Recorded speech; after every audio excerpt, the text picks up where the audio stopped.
Okay, I have started recording. This is my fourth session. So I've done three sessions. This is four of four, and I'll try to keep this one around 45 minutes also. So let me pick up where I left off last time. I will share my screen. And I went through the detail of the royal chronology and spent a long time on it. Let me see. I think I slipped in the background here. One of the things, give me a second. I'll go back and I do want to bring that up again because one of the things in the timeline, the royal chronology that I didn't show last time, which I wanted to show right now for a few seconds, is the size of it in terms of width. So when this comes up, you'll see, and I did show the length in the last presentation, but what I didn't show is that this thing is very wide also. So give me a second here. Apologies, I accidentally closed down the spreadsheet. I didn't intend to do that.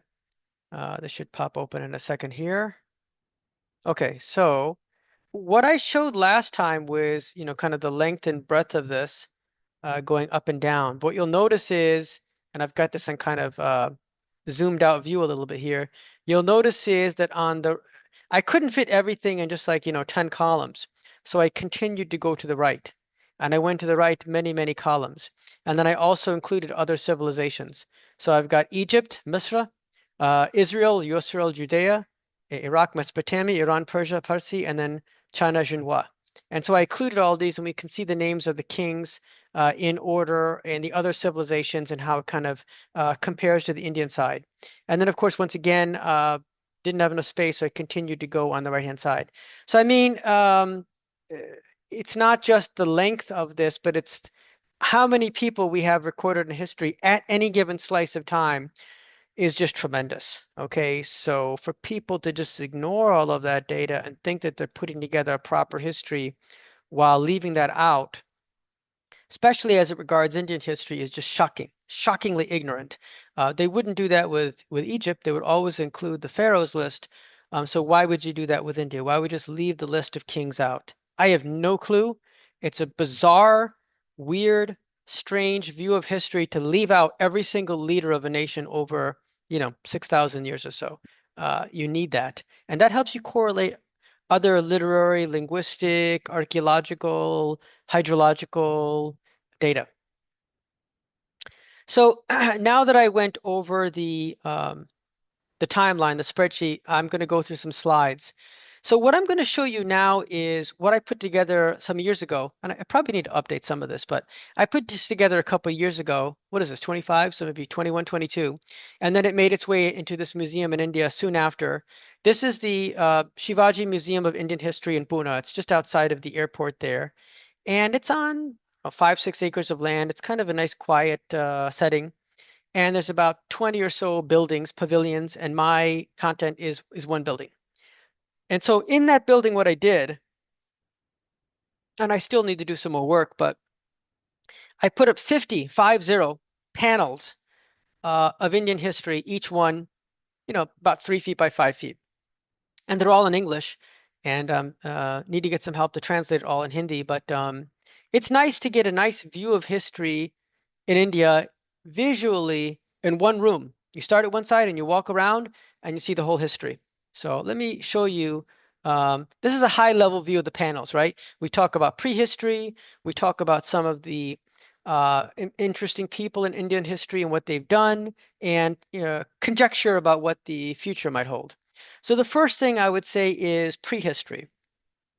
So we know that the landmass of India used to be part of Antarctica, and that as keeps moving around and all these tectonic plates are floating on the surface, the plate that was in the side of Antarctica started migrating up and eventually slammed into Asia. And it's still moving right now. And as it's slamming in, the Himalayas are growing. I don't know if they're growing like a millimeter or 2 millimeters a year, but they're growing. And at the same time, India's shrinking. So I think within a few 100 million years, India will disappear. It'll be gone. The whole thing will basically be subsumed into Asia. The other interesting thing is because of the cycles of Earth's climate, when the ocean levels were lower, people who were hunter-gatherers could essentially walk out of Africa or run after animals and make their way through Middle East, through India, Southeast Asia, all the way down to Australia. And looks like that happened. We also can take some of the ancient stories of India, which people label myths, and find the underlying facts and history. So in the Ramayana, we talk about Ram's bridge to Lanka. But if you look at it, actually, there is a natural land bridge between India and Sri Lanka that is caused by the currents on this side of the Bay of Bengal and on this side. And that produced kind of a series of rocks going across. It would be very straightforward for somebody to take a small boat or a canoe and take it across that waterway, and or take additional rocks and throw them on that. And that's where we get the legend of Ram Setu, Ram's Bridge. Early farming, I think I may have mentioned that some theories were that farming came to India from the Middle East, but now we know it was developed independently. And probably farming was developed independently in a bunch of different places around the world as people, kind of accidentally came upon the idea of, hey, I don't need to risk my neck fighting an animal. I can just grow some food here. And whatever grew, they just continued to use those seeds and do that. And we have evidence of that. And then, of course, we have rock paintings in different areas of India. I think the rock painting here is what Bhimbetka.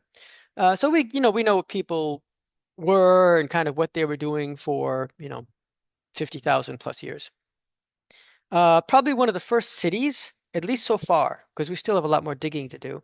But one of the first cities we see in South Asia, or Greater India, Greater Bharat, is Mehrghar, which is today, I think, in Pakistan or on the border, close to the border of Afghanistan. But here you can see a large city going back as early as 6000 BC, and you can see some figurines and see the people. So, you know, economy, trade, urbanism, culture, dharma, all these things started forming, within the last 10,000 years or so, to our knowledge. If there's something before that, let's see.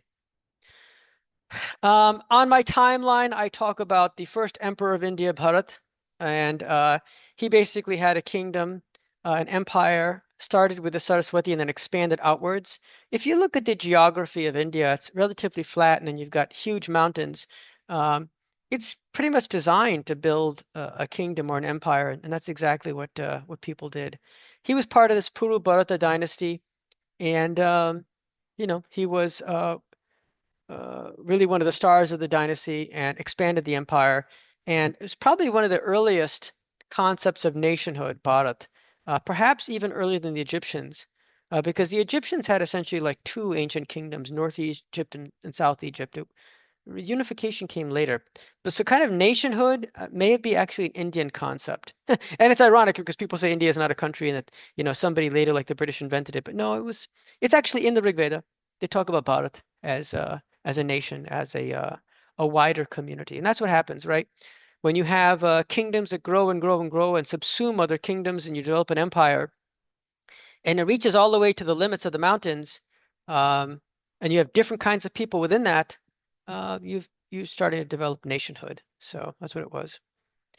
Uh, I always describe this as epic number one, the Dasha Rajnya, War of 10 Kings. It was actually 12 to 13 different kings and tribes that conspired, formed a confederacy to fight Sudas, and they lost. And Sudas was then eulogized or praised highly in the Rig Veda. Okay, and some of the things I'm going to describe in my novel, but some of it's pretty amazing.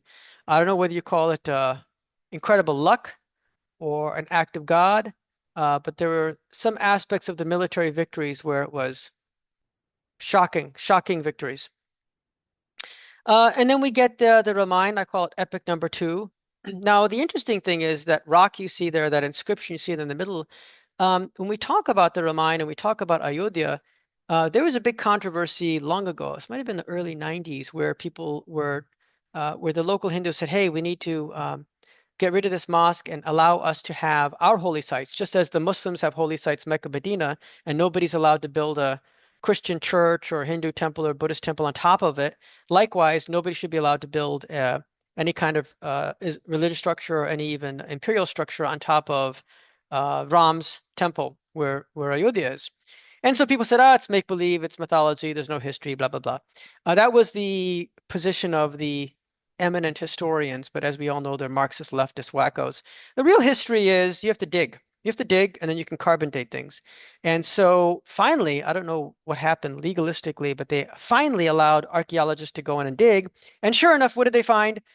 Not evidence of one, but multiple layers of Hindu temples dedicated to Ram. And this inscription was in one layer, and it very clearly describes, his reign, Ram Raja, and describes, the beautifulness and the gold. I guess they did gold leaf of one of the Hindu temples, thousands of years ago. Now, here's where it gets funny. If you open up a standard history book today, they stop Indian history right in the middle because there's an invasion. What kind of invasion? An Aryan invasion. When did this happen? According to the history that we have in textbooks today, around 1500 BC. And who were these Aryans? Well, they were blonde Germans. Really? Okay, well, maybe they were Central Asians. Okay. And how did they invade? Well, they rushed over the mountains in horse-drawn chariots. Really? But why did they do this? Well, number one, the sheer joy of conquering. They were uncivilized savages, but they happened to bring with them horses, chariots, Sanskrit, Hinduism, which is nothing more than racist caste system, the Vedas, and the swastika symbol. If you believe everything on this slide, you have an extremely low IQ. So the theory of Aryan invasion, or AIT, AMT, Aryan migration, is that a group of people who are called Aryans originated from either the eastern side of Europe and or from Central Asia. The more popular theory is Central Asia, and spread out in all directions. One of those directions was India. And India was the secondary point. The primary point they spread was to Persia, and India was secondary. Now, the reason why this theory is incorrect and also completely asinine is because the archaeological data shows us clearly that the population in India was enormous. It was very small elsewhere. So people from India spread out primarily to Persia first, and then from there to Central Asia. And we have the evidence of that, not only archaeological, but also literary evidence. Furthermore, so not only do we have counter evidence, but there's not a shred of evidence that shows the direction going from the outside into India.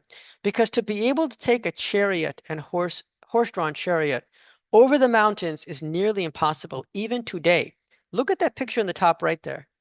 Look at the angle, the number of mountain passes you'd have to navigate. Even today, in the year 2025, taking a horse-drawn chariot, it'd be very difficult to do it and survive out the other end, let alone enter the lowlands and subdue 5+ million people who have a developed civilization. You would either get completely slaughtered and or you would just get subsumed into that civilization. There'd be nothing remaining of you. There's no way somebody can come out who's less civilized and somehow magically become more civilized as they navigate through mountain peaks. It's a ridiculous theory. I don't know why people believe it. It defies logic.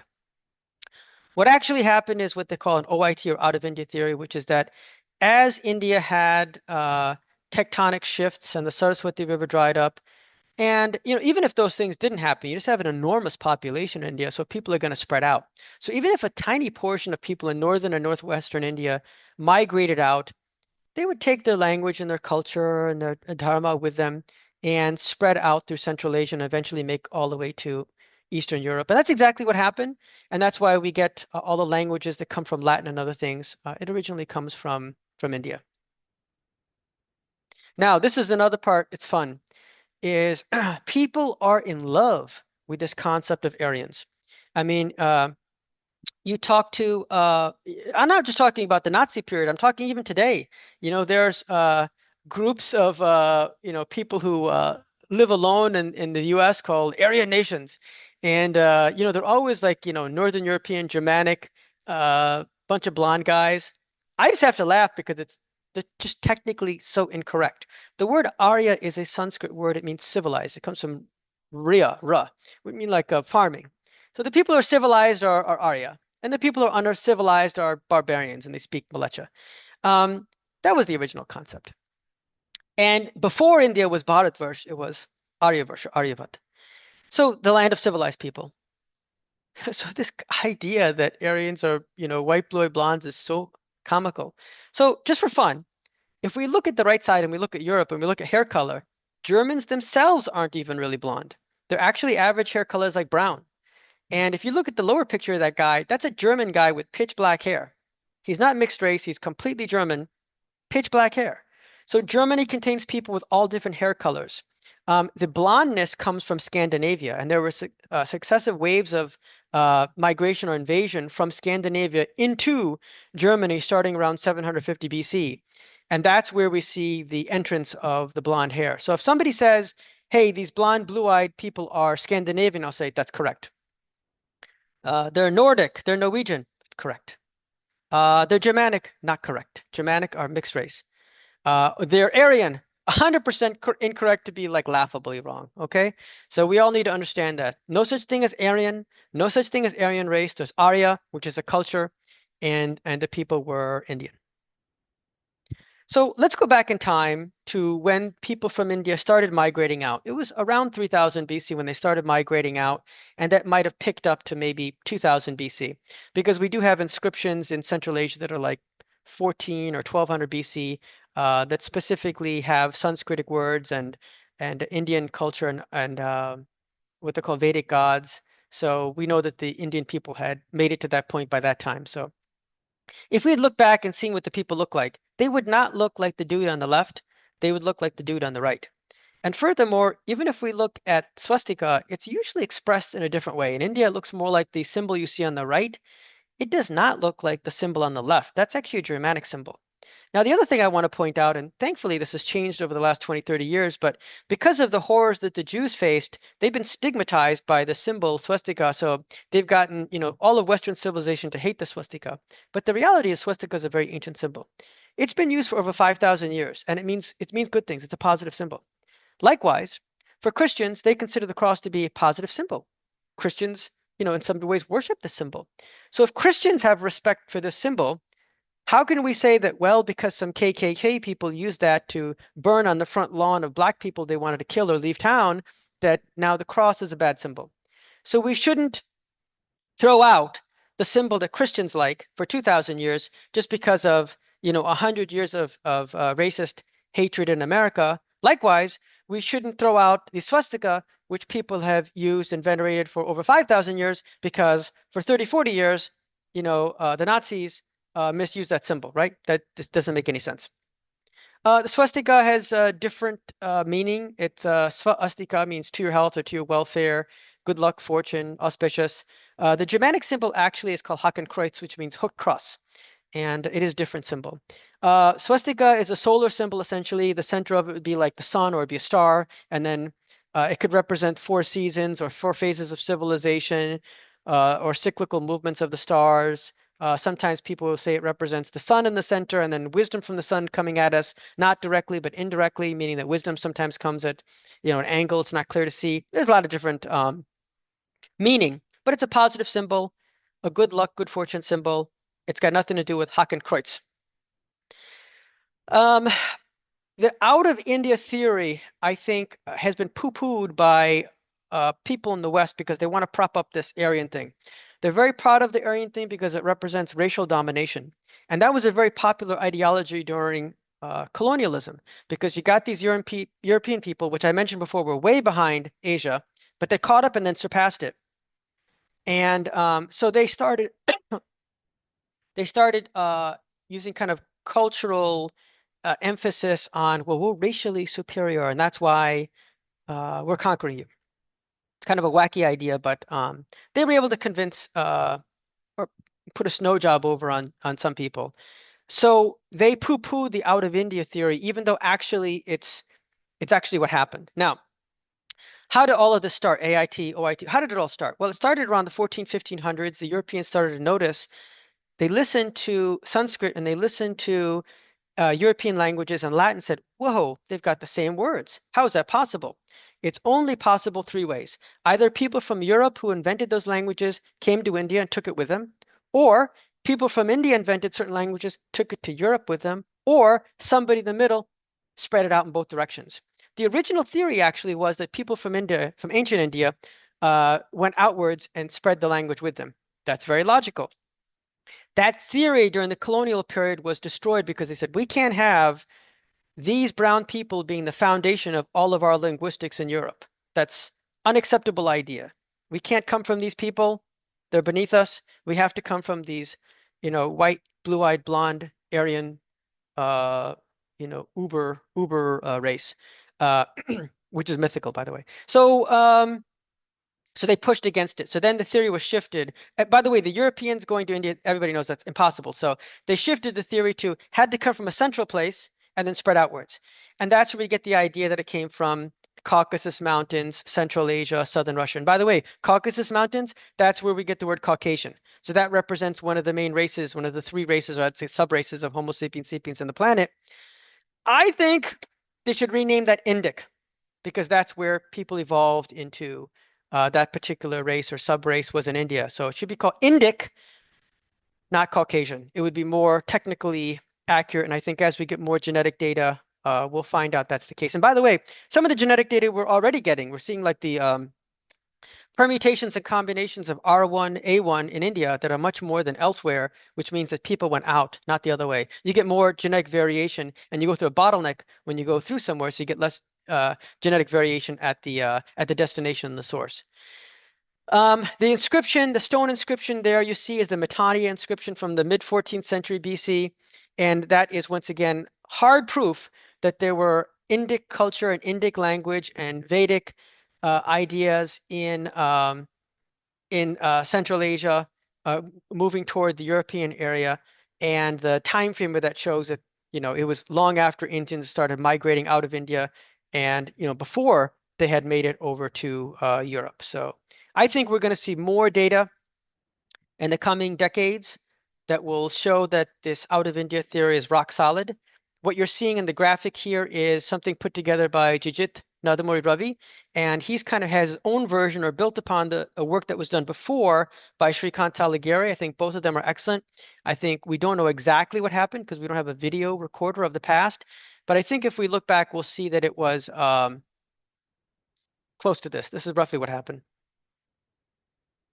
I'm not going to discuss Varna in this presentation because it's a whole separate discussion, but needless to say that the way caste has been presented to the world is a colonial construct. It doesn't exist. There's no such thing as caste. There's Varnashram Dharma. Varna Ashram Dharma. That's a system, and that system is a flexible system. So obviously in the day we live today, that system would change. People are maybe not changing it because they're getting money. Unfortunately in this world because of dirty politics, and we see this in America too. If I say I'm a victim, you got to give me money. So now I get some money without necessarily earning it because I'm a victim. I'm XYZ caste and I've been oppressed for thousands of years, so therefore you got to give me money. Hey, it doesn't matter that my standard of living is higher than this guy over here who might be Brahmin. Doesn't matter. Give me money or give me some quotas or reservations or something. It's a discriminatory system.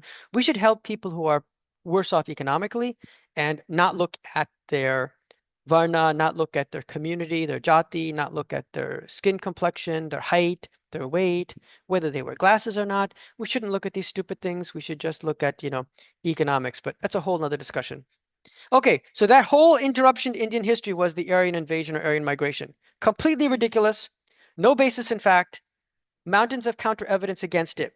India has a continuity of history. No, nothing like the nothing of that occurred, okay? So the next thing that happened after Ramayana, the next major event is the Mahabharata. And as I mentioned, we have some evidence of it archaeologically and astronomically. Now, the Mahabharata is part of the post-Vedic period. So it occurred around 1500 BC. It did not occur around 3100 BC, which has become popular. Why has that become so popular? So let me talk about that for a second. So the reason why people think, hopefully you can see this, the reason why people have this 3100 date burned into their head, which is wildly incorrect, because that puts it way back in the early Vedic period, and everybody knows Mahabharata is post-Vedic. That's literally the end of the Vedas was the Mahabharata. It was that terrible a civil war that it just destroyed the Vedic period. Now we started new history. This really started as an astronomical calculation. There's a great astronomer in ancient India called Aryabhat, and he was trying to put together some measurements of time. And he wanted to put together like a date and use that as like the 0 point, a fixed point, looking up at the stars and the planets and say, this is the 0 point, and we're going to measure everything before this point, and then we're going to measure everything after this point. And he picked this time frame for whatever reasons. Even his student was against him doing it because the student said, this is going to cause some confusion.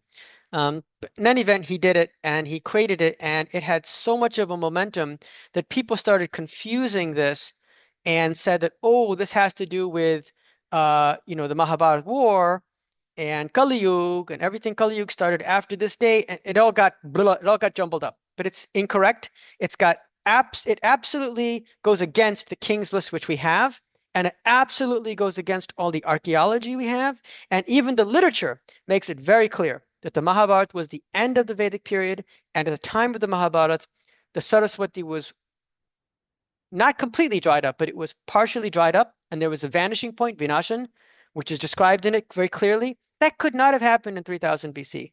That probably couldn't have even happened around 2000 BC. That had to be after 2000 BC. So all of the list of kings and all of the chronology lines up very nicely and shows that the Mahabharata was approximately 1400, 1500 BC, give or take a little bit, but it wasn't 3100 BC. That's a confusion. Now, here's a cool paper that I saw recently by, once again, Jijit Nadamur Ravi. He's doing fantastic work. He's a smart, ISRO, NASA kind of guy. He looked at the size of the armies that were described in the Mahabharata, right? What are all the horses, chariots, elephants, everything described? And he showed very clearly that the Mahabharata could not have occurred much before 2000 BC, and it could not have occurred after 1000 BC because the population of India, you know what the population was leading up to that war, and you know what the population growth was after that war, that civil war.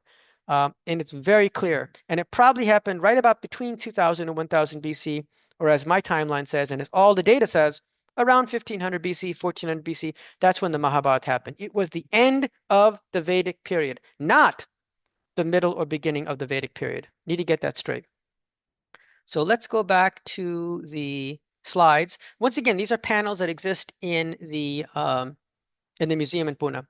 Panini is a very important person in Indian history. He is not a Sanskrit grammarian. He is the Sanskrit grammarian. So remember I said that we have this Indus script now deciphered. It was Proto or pre-Brahmi, and then after that we had Brahmi, and then we had Devanagari. But all the while, regardless of what people are chiseling in stone or pressing into clay, all the while they're speaking Sanskrit. Well, that Sanskrit was a huge language that lacked a little bit of structure. This one man, Panini, around 750 BC, put so much structure into Sanskrit that he almost created kind of a new Sanskrit. So we call this classical Sanskrit, and before that's Vedic Sanskrit, or sometimes they call it Chandas. One person, he did this, and the grammar he put together was so sophisticated. I don't think any other language, Latin, Spanish, whatever, has come close since then. Extremely scientific, brilliant guy. We should be very proud that we had such incredible smart people in Indian history. We need more smart people.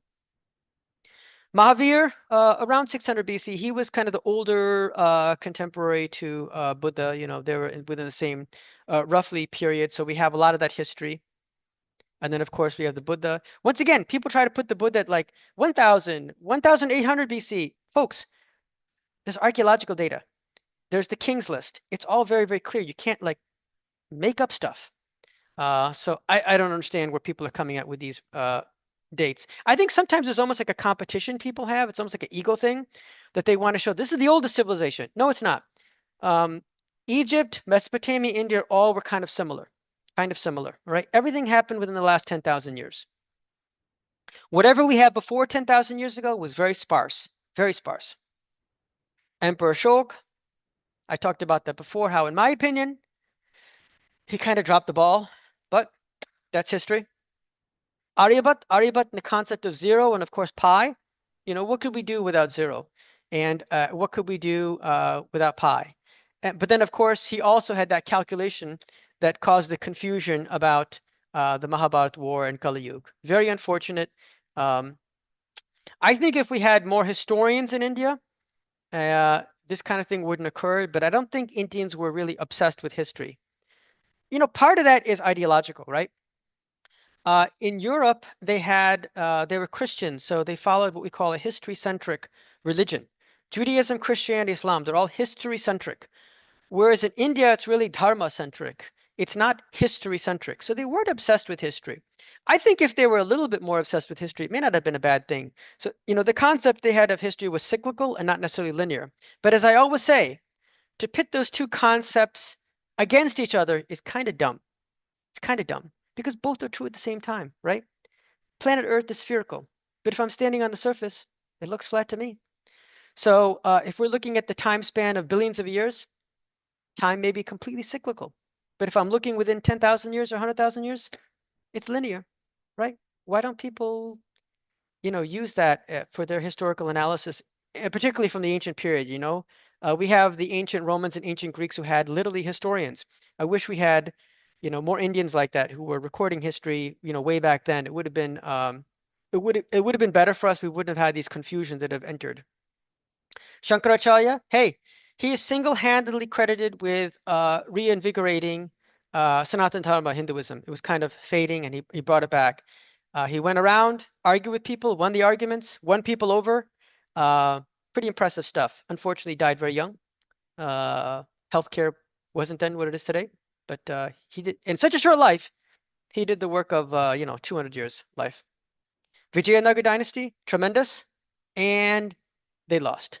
So I think there's something we need to look back at Indian civilization and say, how could it be so advanced technologically, but all the money is spent on butter and not enough on guns? Uh, hopefully lesson learned there, right? You got to invest in the guns. And by guns, I don't mean guns, I mean military technology, which is not just weapons. It's also thinking, it's also strategy. Today, part of military strategy is social media, is control of the media, control of politics.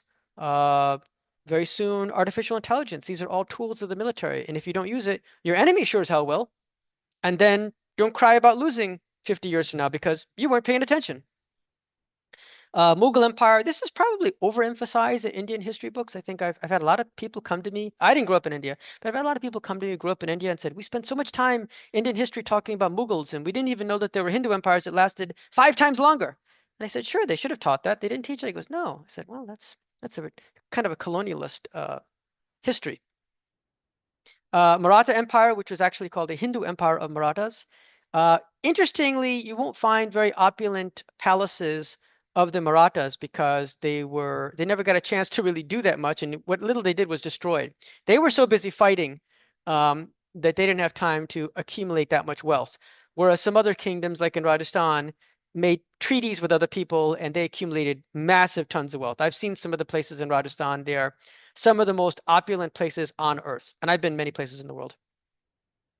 Early Europeans, this is a mistake a lot of Indians make. They think about the British, but they don't realize that for hundreds of years before the British were other Europeans. So you get the Portuguese, you get the Dutch, Danish, French, others. Uh, a lot of Indians, like if you look at Goa, uh, people don't realize that was a genocide, right? The Portuguese came in, they wanted everybody to become Catholic Christians, not Protestant Christians, Catholic Christians, and they slaughtered people who went against them, particularly the Brahmins. They were all murdered. Why that history is not known, I don't know, but it was basically a genocide. You do what I say, and my religion is correct, everyone other religion is incorrect. That's the ideology. And that ideology still exists in the world today. That's why we have a messed up world, right? Then finally, the last of the Europeans is the British, British colonialism. At their peak, they only controlled about 50% of India, and they made treaties with the other kings. They didn't call it kings; they called it princely states. So they never ruled India completely, and of course, they always had constant protests and everything like that. But once again, none of this would have happened the last 2,000 years, folks, if India maintained an empire. After Emperor Ashok, in my ethnicity, our people dropped the ball. We dropped the ball and we gave up empire and became warring kingdoms, small warring kingdoms, which kind of line up with roughly like states or regions of India. And warring kingdoms, not good when you really should have kept your empire. Early independence, all kinds of fighting around the corners with Pakistan and China. And then modern India. Now, I made this slide. God, I made this slide way back in 2013, 2014. I need to redo it. But, I'm showing some of the negative sides of modernism. So, terrorism, Islamic terrorism on one side, tons of villagers going into the cities and creating slums, proliferation of atomic weapons. It's a crazy time. And then, oh yeah, I made this slide right afterwards. And then I said, however, there's a positive side, which is, slow development of the cities, modernization, uh, gaining a little bit of political power, improving on the economic side with some industries which were unthought of, right? IT industry. I'm old enough, I'm 58. I remember I actually went to India on business in 92 for telecom equipment. And back then, I remember a lot of Indians saying that unless India does, mass manufacturing of cheap goods, it'll never develop. They had no idea that an IT revolution was coming and that it would sweep the world, and that in some ways India would dominate that. They had no idea because who knows the future? Today, if we look at for the last couple of years, we see the rise of BRICS, Brazil, Russia, India, China, South Africa. So the I in the middle of BRICS is India. And we're moving to a multipolar world. I think everybody in America and the American military, I have some friends in the American military, in Space Force and other things. They know what's going on. Uh, the moves that they're making or that the Trump administration is making is to try to kind of delay what they know is inevitable, right? They know it's a multipolar world. They're trying to continue U.S. power for a little bit longer, but it's not going to last because, other countries which were poor developing. So that's going to happen. Um, Currencies were kind of printing out of control that may get reined in coming soon, being blocked by gold or other natural resources. We may have more checks and balances in our systems because of blockchain, and then other technological changes like AI. What does the future hold? Now, this is where I differ from others. I'm actually a wild, crazy optimist. I think the future is very good. I was able to see this way back decades ago that China would leap ahead of India because under communism, you can force people to do things. You do what I tell you to do, you're going to get a bullet in the head. Okay, I'll do what you tell me to do. But eventually that system would crumble, and slowly, slowly, India would rise. And I think we're getting at the point right now here in 2025 where we're starting to see China crumble from the inside, and India's just continuing like China's a dragon, jump up and then burn itself and go down. India's the elephant, just keeps marching forward, and I think it's going to keep marching forward and do better and better. So what does the future hold? Is it going to be negative things like slums or like COVID, like war on the left side, the west side with Pakistan, like war on the right side with communist China? Or is it going to be more positive? I look at things, here's what I see. I see the largest democracy on earth. I see a growing economy. I see people who are slowly learning the lessons from the past. There are a lot of key military leaders in India who really, really have studied Indian history um, in the way I have, and in some cases even more depth, and they understand what India did right and what India did wrong. And based upon that, and based upon the new technological cultural changes that are happening, what the next 50, 100 years need to look like. So if you look at world history and you look at old empires like Rome or the Spanish or the British, uh, you know, what remains is soft power. Hard power looks great. When you've got it, hard power looks like it's 100%. Then you come back 100 years later, it's gone. It's kind of shocking. What looks rock solid is gone. And what remains is soft power. So the British Empire and their hold on the world and the sun never sets in the British Empire, it's all gone. But we still speak in English. We still have some of their ideas of democratic parliaments, some of the technological things they did, those remain. So likewise, I think the soft power from India is what's going to remain and perhaps become more important in the future. And I do think that the overwhelming theme of the last 10,000 years of human civilization has been scarcity. Our technological level was so low, we couldn't even really manage this planet properly, let alone go elsewhere, right? If anybody's familiar with the Kardashev scale, do you have the power to control your planet, your planet and surrounding area, control your nearest star, and so forth? That's the level of civilization you're at. We're not even at 1.0. We're like at zero point 0.5 because we certainly have zero control over our planet yet. So you hear people complaining about, climate change, and what they're really saying is climate alarmism, like the planet's going to hell in a handbasket. No, it's not. That's only assuming if we never develop new technology, which we always have. At every phase in human history, humans are brilliant at screwing something up, fixing the screw up, and because of the fix, they get better than they would have been otherwise. And that's going to happen again. So we'll get to the point where we have unlimited clean energy with no pollution. We'll be able to spread out over the surface of this planet so we won't be jammed up into crowded cities. We'll have a higher standard of living, a better quality of life without waste and pollution. We'll be able to have all these things. There'll be technological innovations, not because people become goody two-shoe overnight. People will be as dumb as they are now, but we'll have technological innovations. Actually, I take it back as about the people being dumb. Who knows? Maybe we'll have some kind of genetics revolution. We'll all become super healthy and smarter. I don't know. Who knows what the future holds? But I'm an optimist, and I think we're headed to positive territory. And once again, abundance. Think about abundance, not scarcity. If there's scarcity, if there's a limited quantity of stuff, and you and I are fighting over the stuff, I've got to kill you so I can get my stuff, or you've got to kill me so you can get your stuff. But if we had unlimited stuff, you and I could live together. I think that's what the future is. Now, there's a couple other slides I threw in here, and let me go over these quickly. We're getting to the top of the period here. This is, if you look at Wikipedia, you can see some stuff that is a bias towards AIT, AMT. And here we are in 2025, and you can see this nonsense in Wikipedia. Wikipedia kind of sucks to begin with, but anyhow, you see that.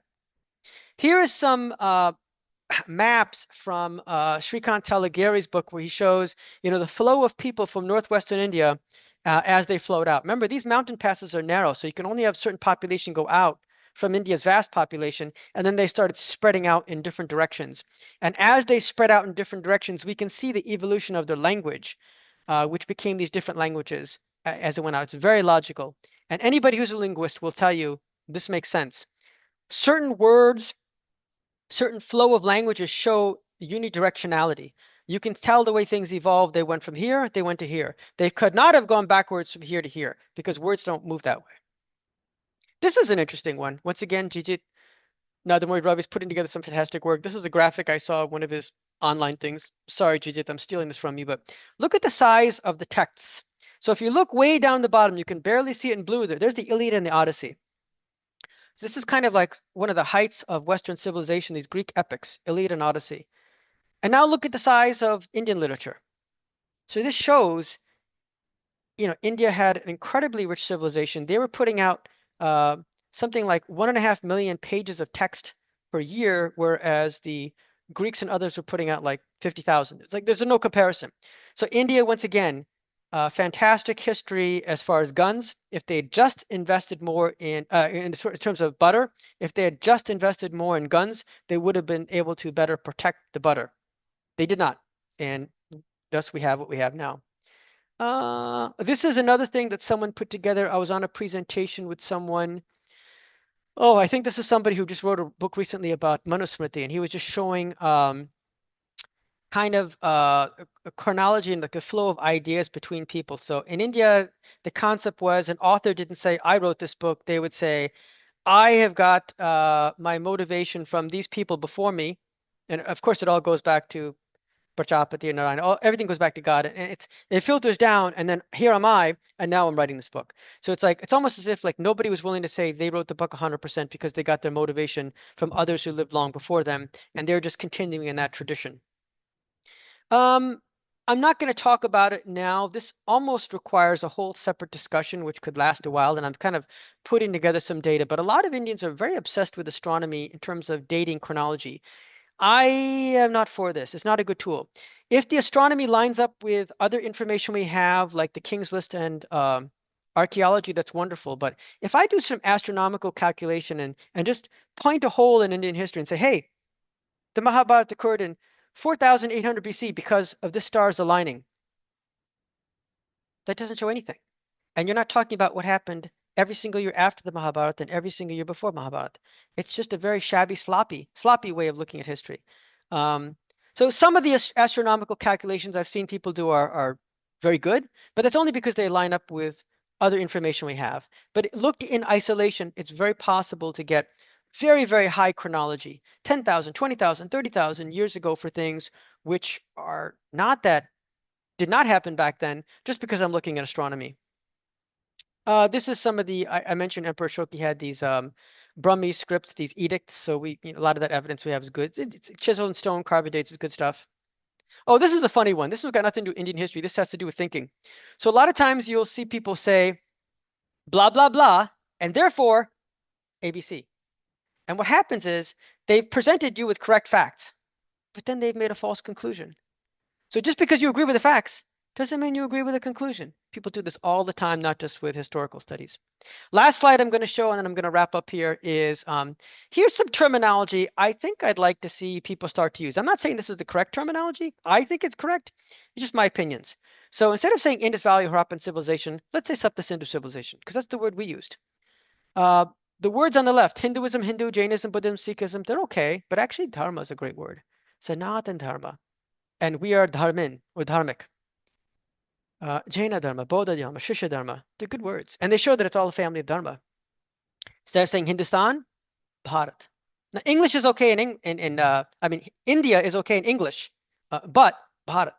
And I think they changed some of the international protocols recently to say that it is Bharat. Or Indus River, Sindhu River. Many gods, many deities. Don't use the word God because God really means, Paramatma. It means, the everything, right? Don't say idol, say icon or murti. And instead of saying Caucasian, I really think we should rename that as Indic. So these are some of my wacky ideas, and I'm going to stop sharing the presentation. And I think I've been rambling on long enough. And this is section 4 of 4 parts presentation for my Canadian audience, and I will post this to my YouTube site. I'm going to stop recording now.